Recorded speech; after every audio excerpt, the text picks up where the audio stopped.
Hello everyone, সবাই কেমন আছেন? আশা করি সবাই ভালো আছেন। অর্পিতা মান্না কিচেনে আপনাদের সবাইকে স্বাগত জানাই। বলুন তো আপনারা কারা কারা এই হেলদি ব্রেকফাস্টের রেসিপি খেতে পছন্দ করেন? তাহলে ঝটপট আমার রেসিপিটা দেখে আপনারা চটজলদি বানিয়ে নিন। এটা বাচ্চা থেকে বড় বয়স্ক সবাই পছন্দ করবেন। এই রেসিপিটা অসাধারণ খেতে হয়। আজকে রেসিপিটা বানানোর জন্য এখানে আমরা কিছুটা পেঁয়াজ নিয়েছিলাম, আদা, কাঁচা লঙ্কা আর টমেটোকে ভালোভাবে কুচি করে নিয়েছিলাম। এবার একটা প্যানের মধ্যে আমরা কিছুটা তেল দিয়ে দেবো।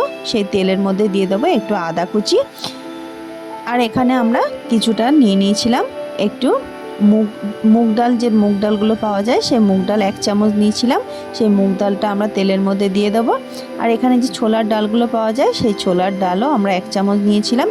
এগুলো মুখে পড়লে খুবই ভালো একটা টেস্ট হয় আর খেতেও খুবই ভালো লাগে। এগুলো আমরা তেলের মধ্যে দিয়ে ভালোভাবে একটু ভেজে নেব যাতে ক্রাঞ্চি ক্রাঞ্চি হয়ে যায়।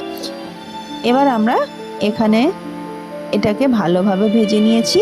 এবার আমরা যে আদাটাও দিয়েছিলাম সেটাকেও ভেজে নেব। আর এখানে আমরা দিয়ে দেবো 2টো শুকনো লঙ্কা, একটু গোটা সর্ষে আর একটু দিয়ে দেবো গোটা জিরে, দিয়ে ভালোভাবে একটু মশলাগুলোকে ভেজে নেব।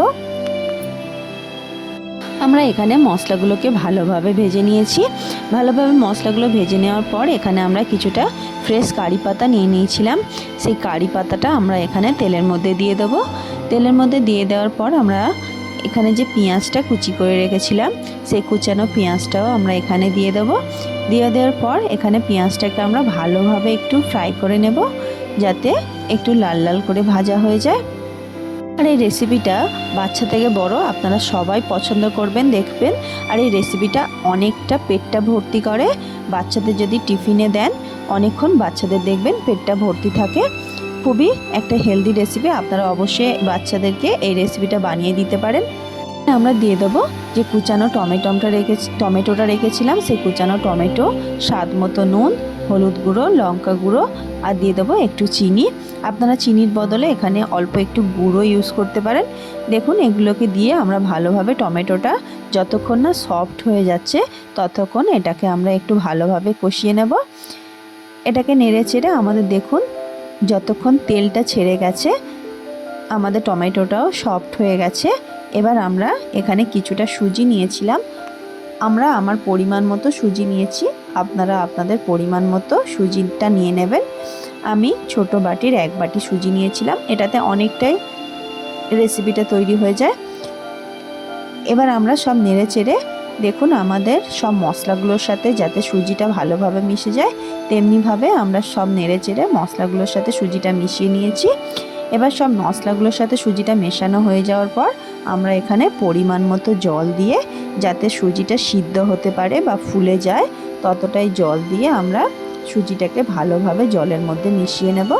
সুজিটাকে জলের মধ্যে নেড়ে চেড়ে মিশিয়ে নেব যাতে তলায় লেগে না যায়। দেখুন এখানে আমরা প্রথমে একটু কাজুকে হালকা একটু তেলের মধ্যে ভেজে নিয়েছিলাম, সেই কাজুটাও আমরা এর মধ্যে দিয়ে দেবো। দিয়ে ভালোভাবে আবারও নেড়ে চেড়ে এটাকে যতক্ষণ না এটা জলটা টেনে নিচ্ছে সুজিটা ততক্ষণ আমরা এটাকে নেড়ে চেড়ে ভালোভাবে একটু মিশিয়ে নেব। কন্টিনিউ নাড়তে থাকতে হবে, না তো সুজিটা তলায় লেগে যেতে পারে, পুড়ে যাওয়ার সম্ভাবনা থাকে। মিডিয়াম টু হাই ফ্লেমে রেখে এটাকে নেড়ে নেড়ে একটু টাইট করে নেব। দেখুন আমাদের কড়াই থেকে সুজিটা ছেড়ে দিয়েছে, তার মানে আমাদের সুজিটা রেডি হয়ে গেছে। এবার আমরা এর মধ্যে কিছুটা ঘি দিয়ে দেব আর ওপর দিয়ে দেব কিছুটা কুচানো ধনেপাতা।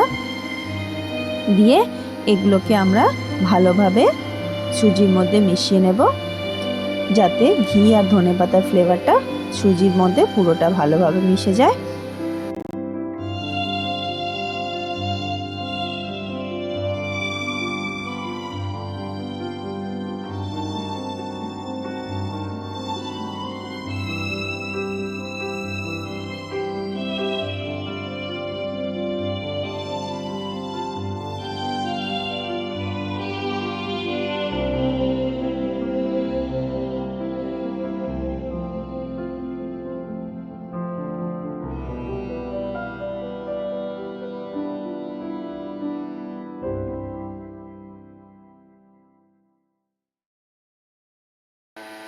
ভিডিওটা এতক্ষণ দেখার জন্য আপনাদের অনেক অনেক ধন্যবাদ।